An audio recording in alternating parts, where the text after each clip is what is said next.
kasabong, ako ay magpupungos ng aking stud. Aking gagamitin para pagpungos itong sterilized na gunting tsaka malinis na blade. At tsaka ganito ako pagpungos sa aking stud. Uunahin ko muna rito sa ilalim bago sa taas kasi pag inuna mo yung sa taas, yung dugo pupunta sa ilalim, mahirapan kang magkating ng kanyang lambi. Kaya umpisa na natin mga kasabong. Let's go! Stop.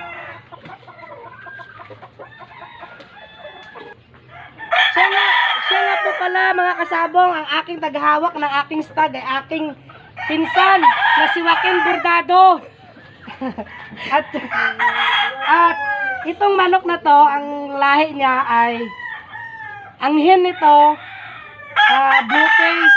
Yung busy namin gamit, 5-face sweater. Kaya medyo sa sweater, nagsunod yung kanyang kulay. Kaya mga kasabong, usahan na natin ang pagpungos. Kasabong, usahan na natin.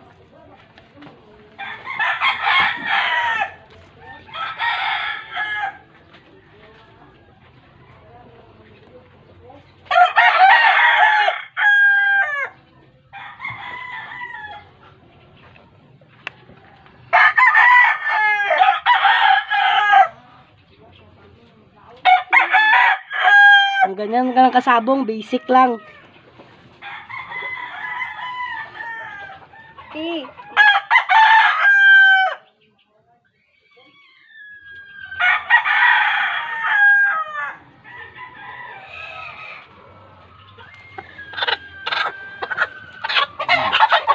Makasabong, di kaya ng tagahawak kasabong. Mas malakas pa yata yung manok. Sa tagahawak.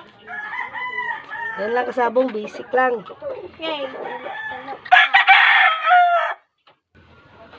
Ito na mga kasabong, ang nagupit nating dalawa dito sa ibaba. Ngayon, mag-umpisa na rin tayo sa taas.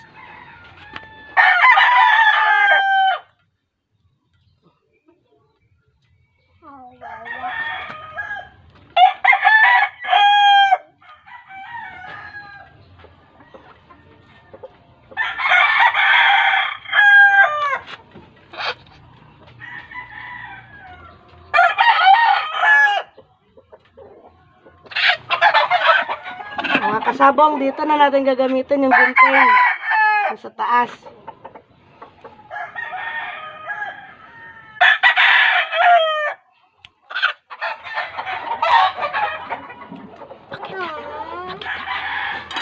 Ito na yung kasabong, oh.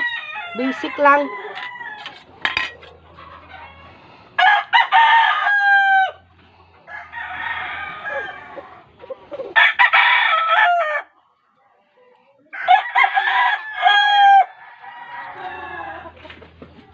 Sabihin mo, nililinis natin yung natira.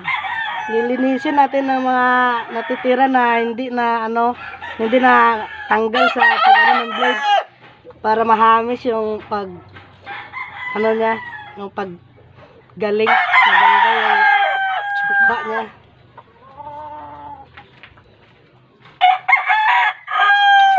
So, patingnan natin mga kasabong kung maganda na yung mukha.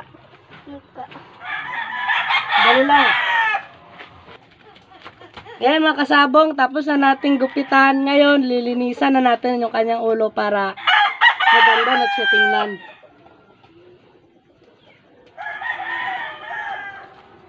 Magamit tayo ng towel na malinis. Hawakan mo muna.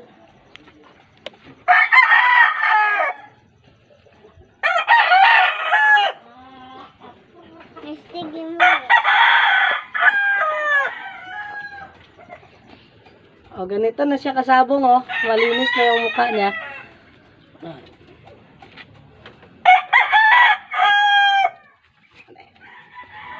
Update na lang natin kayo kasabong. Pag magaling na yung ulo niya, para mag-next vlog tayo pag magaling na yung mukha niya, kasabong. Hanggang dito na lang kasabong. Don't forget to subscribe my channel kasabong, like and share. Thank you.